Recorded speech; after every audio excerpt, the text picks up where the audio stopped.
Good morning everyone. இது வரலாறு பாடம் 2 மனிதர்களின் பரிணாம வளர்ச்சி. மனிதர்களையும் அவர்களின் பரிணாம வளர்ச்சியையும் பற்றி படிப்பது டேஸ் மானுடவியல். மானுடவியல் அதாவது ஆந்த்ரோபாலஜி என்னும் சொல் 2 டேஸ் வார்த்தையிலிருந்து பெறப்பட்டது, கிரேக்க வார்த்தையிலிருந்து பெறப்பட்டது. அதாவது மானுடவியல் அப்படிங்கிற வேர்டு கிரேக்க வார்த்தையிலிருந்து பெறப்பட்டது. அந்த கிரேக்க வேர்டுமே 2 வேர்ட்ஸ் இருக்குது, சரிங்களா? ஆந்த்ரோபாலஜி அப்படிங்கிற வேர்டு. ஆந்த்ரோபோஸ் என்பதன் பொருள் மனிதன், லோகோஸ் என்பதன் பொருள் எண்ணங்கள் அல்லது காரணம். ஸோ அந்த 2 வேர்டும் ஆந்த்ரோபோஸ், லோகோஸ். ஆந்த்ரோபோஸ் அப்படின்னா மனிதன், லோகோஸ் என்பதன் பொருள் எண்ணங்கள் அல்லது காரணம். மானுடவியல் ஆய்வாளர்கள் டேஸ் டேஸ் நிகழ்வுகள் பற்றி ஆராய முயல்கின்றனர். கலாச்சார மற்றும் சமூக. மனித இனம் மாறுதல் அடைந்து ஒரு மேம்பட்ட கட்டத்தை நோக்கி வளர்ச்சியடைவது டேஸ் பரிணாமம். கிழக்கு ஆப்பிரிக்காவிலிருந்து இடம்பெயர்ந்தவர் டேஸ் ஹோமோ சேப்பியன்ஸ். உலகின் வெவ்வேறு பகுதிகளில் குடியேறியவர்கள் டேஸ் ஹோமோ சேப்பியன்ஸ். வாழுமிடத்தின் டேஸ் டேஸ் மற்றும் டேஸ் ஆகியவற்றில் அடிப்படையில் அவர்களின் உடல் அமைப்பும் தோல் நிறமும் வேறுபட்டன. வானிலை, காலநிலை மற்றும் இயல்பு.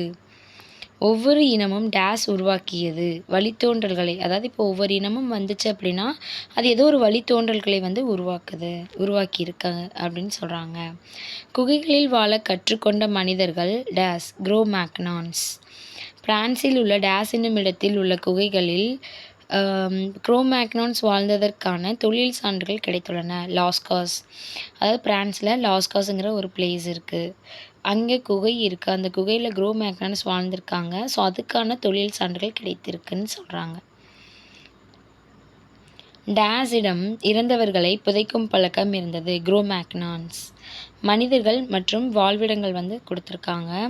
ஸோ ஃபஸ்ட்டு ஒன் ஆஸ்ட்ரலோபித்திகஸ் அப்படிங்கிறவங்க கிழக்கு ஆப்பிரிக்கா. ஸோ இங்கே கஸ்ன்னு முடியுது, கி கஸ்ஸு கி. அப்போது இப்படி நம்ம ஷார்ட் ஃபார்ம் வச்சுக்கலாம். ஆஸ்ட்ரலோபித்திகஸ் கிழக்கு ஆப்பிரிக்கா. ஹோமோ ஹெபிலஸ், ஹேன் இருக்குது இல்லைங்களா? ஸோ இங்கே தேன் இருக்குது.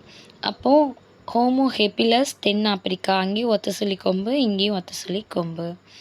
ஹோமோ எரக்டஸ் ஆப்பிரிக்கா மற்றும் ஆசியா. ஸோ எரக்டஸ் அப்படின்னா நம்ம எரி அந்த மாதிரி வச்சுக்கலாம். ஆப்பிரி, எரி ஆப்பிரி அப்படி வச்சுக்கலாம். ஹோமோ எரக்டஸ் ஆப்பிரிக்கா மற்றும் ஆசியா. நெக்ஸ்ட்டு நியாண்டர்தால் யுரேஷியா, அதாவது ஐரோப்பா மற்றும் ஆசியா. Cro-Magnons France. பீக்கிங் மனிதன் சீனா. Homo sapiens Africa. ஹைடல்பர்க் மனிதன் லண்டன். பல மில்லியன் ஆண்டுகளுக்கு முன்னால் நம் முன்னோர்கள் அலைந்து திரிபவர்களாகவும் குழுக்களாகவும் டேஸ் டேஸ் அல்லது டேஸில் தங்கினார்கள். மரம், குகை மற்றும் மலையடிவாரத்தில். ஒவ்வொரு குழுவிலும் டேஸ் முதல் டேஸ் பேர் இருந்தனர். 30 முதல் 40 பேர் இருந்திருக்காங்க. பல மில்லியன் ஆண்டுகளுக்கு முன்னால் நம் முன்னோர்கள் டேஸை தேடி நகர்ந்து கொண்டே இருந்தனர். உணவை தேடி தான் நகர்ந்துக்கிட்டே இருந்தாங்க. நம் முன்னோர்கள் வேட்டையாடிய விலங்குகள் பன்றி, மான், காட்டெருமை, காண்டாமிருகம், யானை, கரடி. அது மட்டும் இல்லாமல் புலியால் கொல்லப்பட்ட விலங்குகளின் இறைச்சியையும் பயன்படுத்தியிருக்காங்க. நம் முன்னோர்கள் ஆர்வத்துடன் கற்றுக்கொண்டது என்னென்ன அப்படின்னா மீன் பிடிக்க, தேன் எடுக்க, பழம் பறிக்க, கிழங்கு அகழ்ந்தெடுக்க. நம் முன்னோர்கள் காடுகளில் இருந்து டேஸ் சேகரித்தனர் அப்படின்னா தானியங்களை சேகரித்தாங்க. அது மட்டும் இல்லாமல் ஒரு இடத்தில் உணவுப் பொருட்கள் கிடைப்பது நின்று விட்டால் அப்படின்னா, அதாவது ஒரு இடத்துல உணவு தீர்ந்து போச்சு அல்லது ஸ்டாப் ஆயிடுச்சு அப்படின்னா வேறொரு இடத்துக்கு போக ஆரம்பித்தாங்க. குளிரிலிருந்து தங்களை பாதுகாத்து கொள்ள டேஸ் டேஸ் டேஸ் அணிந்தனர் அப்படின்னா பதப்படுத்தப்பட்ட விலங்குகளின் தோல்கள், அப்புறம் மரங்களின் கிளைகள், இலைகளை பயன்படுத்தினாங்க. நம் முன்னோர்கள் தங்களின் உணவு தேவையை பூர்த்தி செய்ய டேஸ் ஆரம்பித்தனர், வேட்டையாட ஆரம்பித்தனர். நம் முன்னோர்களின் வேட்டையாடும் முறைகள் என்னென்ன அப்படின்னா ஒன்று குழுவாக சென்று வேட்டையாடுதல், குரூப்பாக போய் ஒரு அனிமலை அட்டாக் பண்ணுவாங்க.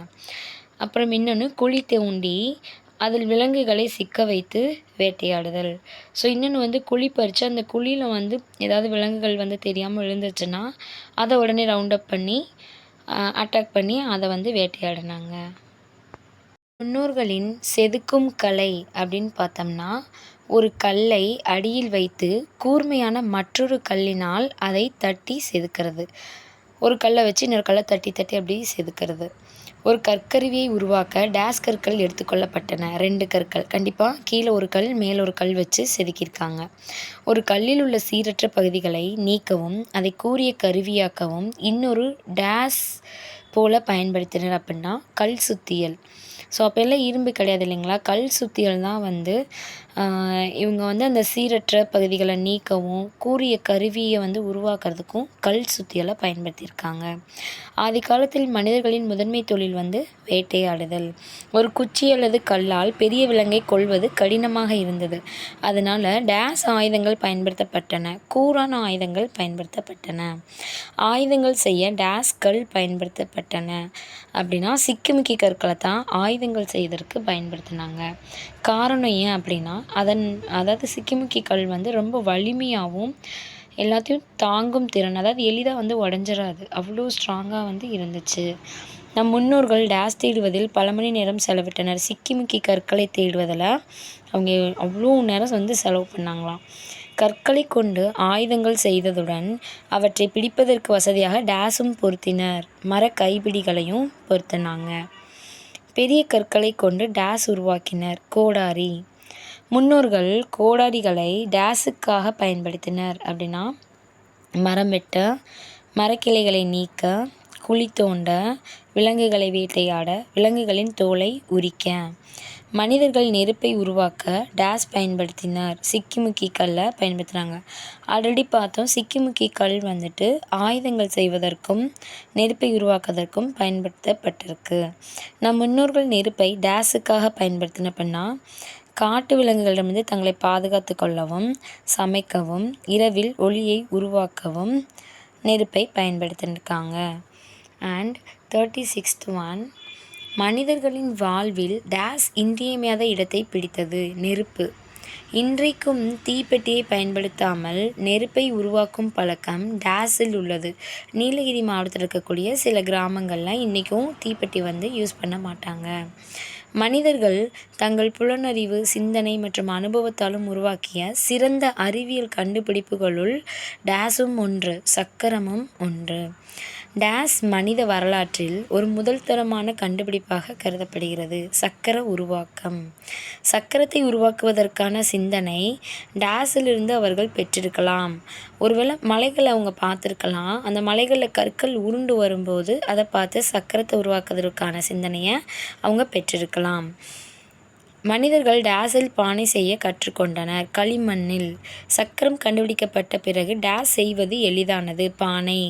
டேஸை நெருப்பில் சுட்டு உறுதியாக்கினர். பானையை. பானைகள் மீது டேஸ் பூசப்பட்டு அழகூட்டப்பட்டன. வண்ணங்கள். டேஸ் தாவரங்களின் வேர்கள், இலைகள், மரப்பட்டைகளின் சாற்றிலிருந்து தயாரிக்கப்பட்டன. வண்ண சாயங்கள். அப்போ கெமிக்கல் கிடையாது, பூராமே நேச்சுரல்ஸ்லேருந்து தான் எடுத்திருக்காங்க. வரலாற்றுக்கு முந்தைய காலத்தில் மனிதர்கள் டேஸில் வசித்தனர். குகைகளில். வரலாற்றுக்கு முந்தைய காலத்தில் மனிதர்கள் அவர்களின் அன்றாட நிகழ்வுகளை டேஸில் சித்தரித்தார்கள் அப்படின்னா ஓவியங்களில் தான் சித்தரித்தாங்க. பெரும்பாலும் விலங்குகளின் ஓவியங்கள் தான் வரையப்பட்டிருந்தது. தமிழ்நாட்டில் உள்ள தொல்பழங்கால பாறை ஓவியங்கள் என்னென்னா கீழ்வளை விழுப்புரம், உசிலம்பட்டி மதுரை, குமுதிப்பதி மாவடைப்பு கோவை, பொறிவரை கரிக்கையூர் நீலகிரி. மனித சமூகத்தின் முதல் கலை பாறை ஓவியங்கள். மொழி தோன்றுவதற்கு முன்னால் மனிதர்கள் ஒலியாகவும் அசைவுகளாகவும் தங்கள் டேஸை பயன்படுத்தினர். எண்ணங்களை பயன்படுத்தினாங்க. இப்போ ஏதாவது ஒரு இன்ஃபர்மேஷன் அவங்க சொல்லணும் அப்படின்னா நம்ம இப்போ தான் மொழிலாம் யூஸ் பண்ணுறோம். இப்போ ஃபர்ஸ்ட் எடுத்தோடனே ஏ ஆ ஊ ட்ரேயான்றான் அப்படிங்கிற மாதிரிலாம் ஏதோ ஒரு சவுண்டு 1000ல் ஒருவனில் பார்த்தோம்னா நமக்கு தெரியும். ஃபஸ்ட் எடுத்தோடனே அவங்க அந்த காட்டுக்குள்ளே போகும்போது அந்த மக்கள் எல்லாம் ஏதோ சம்திங் சவுண்டு யூஸ் பண்ணி தான் அவங்க அந்த அசைவு மூலமாகவும் தட்டுறது மூலமாகவும் எண்ணங்களை வெளிப்படுத்தியிருக்காங்க. பாறை ஓவியங்களில் டேஸ் பதிவு செய்யப்பட்டன. எண்ணங்களை அவங்க பேச வந்த அந்த எண்ணங்களை வந்து பாறை ஓவியங்களில் அவங்க அப்படியே வந்து பதிவு செஞ்சுருப்பாங்க. இந்தியாவில் உள்ள பல பாறைகளிலும் குகைகளிலும் நாம் டேஸ் காண முடியும், ஓவியங்களை காண முடியும். பாறை ஓவியங்கள் டேஸ் குறித்த சில செய்திகளை தெரிவிக்கின்றன. கடந்த காலம் குறித்த சில செய்திகளை வந்து தெரிவிக்கின்றன. 750 குகைகளில் ஏறத்தாழ 500 குகைகளில் டேஸ் காணப்படுகின்றன, பாறை ஓவியங்கள் காணப்படுகின்றன. அலைந்து திரியும் நிலையிலிருந்து ஓரிடத்தில் நிலைத்து வாழும் நிலையை அடைதல் உலகின் டேஸ் முதல் விவசாயிகள். அனுபவத்தாலும் காரண காரியம் குறித்த அறிவாலும் அவர்கள் டேஸ் தொடர்பான அறிவை பெற்றனர். பயிர் வளர்ப்பு. டேஸ் நிலங்களில் விழுந்த விதைகள் எளிதாக முளைவிட்டதையும் மனிதர்கள் கண்டனர். ஆற்றங்கரை. அதாவது அவங்க ஏதோ ஒரு பழங்கள் வந்து சாப்பிட்ருக்குறாங்க, அந்த பழங்கள் வந்து சாப்பிட்ட விதைகளை தூக்கி எறியும்போது அது வந்து ஈரமண்ணில் பட்டு உடனே வந்து அது வந்து வேகமாக வளர ஆரம்பிச்சிருக்கு. ஸோ இதை அவங்க நோட் பண்ணி ஆரம்பித்தாங்க. ஸோ ஆற்றங்கரை மண்ணில் வந்து இந்த மாதிரி ஈரமண்ணில் சீக்கிரம் வந்து விதைகள் முளைக்க ஆரம்பிக்குதுன்னு கண்டுபிடிச்சாங்க. டேஸ் பகுதிகளில் செடிகள் விரைவாக வளரும் என்று புரிந்தனர். நீர் நிறைந்த பகுதிகளில் டேஸ் மண் செடி வளர்ப்புக்கு ஏற்றது என்று கண்டனர். வண்டல் மண். டேஸ் மூலம் உற்பத்தி அளவை பெருக்கலாம் என்று எண்ணினர். முறையாக விதைப்பதன் மூலம். உற்பத்தி அளவை பெருக்குவதன் மூலம் டேஸ் செயல்பாட்டுக்கு வந்தது. விவசாயம். 62வது கொஸ்டின். மனிதர்களின் வாழ்வில் டேஸ் மனிதர்களின் வாழ்வில் முக்கிய பகுதியானது அப்படின்னா விலங்குகளை வளர்ப்பது. எருதுகள் டேஸ் பயன்படுத்தப்பட்டன உழுவதற்கு. விவசாய வேலைகளை டேஸ் விவசாய வேலைகளை எளிதாக்கின. எருதுகள். டேஸ் மனிதர்களை ஒரு குறிப்பிட்ட இடத்தில் குடியேறும்படி செய்தது. விவசாயம். நிலைத்து வாழும் வாழ்க்கை முறையால் சமைப்பதற்கும் சேமிக்கவும் டேஸ் தேவைப்பட்டன. கொள்கலன்கள். டேஸ் கண்டுபிடிப்பால் விவசாயம் இன்னும் எளிதானது. கலப்பை. ஸோ கலப்பை கண்டுபிடிச்சனால தான், எருது கண்டுபிடிச்சனாலையும் அவங்களுக்கு எளிதாச்சு, ஈஸியாக இருந்தது. ஆனால் அதை விட ஈஸி வந்து கலப்பை கண்டுபிடிச்சப்போ தான் இன்னும் வந்து விவசாயம் எளிதானது. சக்கரம் மற்றும் நெருப்பின் உதவியால் டேஸ் செய்யப்பட்டன. கொள்கலன்கள். ஸோ சக்கரத்தை வச்சு கொள்கலன்கள்னால் ஒன்றும் இல்லை, பாத்திரங்கள் தான். மண்ணில் வந்து பானை செய்ய பாத்திரங்கள் செய்கிறது. ஸோ அதை சக்கரத்தை வச்சு அப்படி ரொட்டேஷன் பண்ணி அவங்க கண்டுபிடிச்சிட்டாங்க, உருவாக்க ஆரம்பித்தாங்க. அதை உறுதிப்படுத்துறது நெருப்பை காட்டும்போது நெருப்போட உதவியால் அதை வந்து உறுதிப்படுத்துகிறாங்க. ஆற்றுக்கு அருகிலுள்ள நிலம் டேஸ் மற்றும் டேஸுக்கு பயன்படுத்தப்பட்டன. விவசாயம் மற்றும் கால்நடை வளர்ப்பு. மனிதர்களால் பழக்கப்படுத்தப்பட்ட முதல் விலங்கு நாய். அதுக்கப்புறம் தான் கோழி, ஆடு, பசு வளர்க்க ஆரம்பித்தாங்க. மனிதர்கள் நெடுங்காலமாக டேஸில் தங்கினர். சமவெளிகளில் தங்கினாங்க.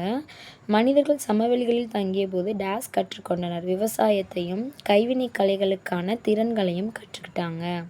கூடுதல் தானியங்களை பிற குழுக்களிடம் பரிமாற்றம் செய்து தங்களுக்கு தேவையானவற்றை பெற்று கொள்வது டேஸ் பண்டமாற்று முறை. அதாவது இவங்கள்ட்ட இருக்கக்கூடிய பொருளை கொடுத்து அவங்களுக்கு தேவையான மற்ற பொருளை அடுத்தவங்கள்ட்ட வாங்கிக்கிறது. பண்டமாற்று முறை. வணிகம் மற்றும் டேஸ் வளர்ந்தது. வர்த்தகம். வணிகமும் வர்த்தகமும் வளர்ந்தது. நகரம் மற்றும் டேஸ் தோன்றின. பெருநகரம் தோன்றின. நகரமும் பெருநகரமும் தோன்றின. ஸோ இதோடு நமக்கு பாடம் 2 வரலாறு 6th ஸ்டாண்டர்ட் வந்து ஓவர் ஆகுது, ஃபஸ்ட்டு டேர்ம். இனி பாடம் 3 வந்து அடுத்த வீடியோவில் பார்க்கலாம்.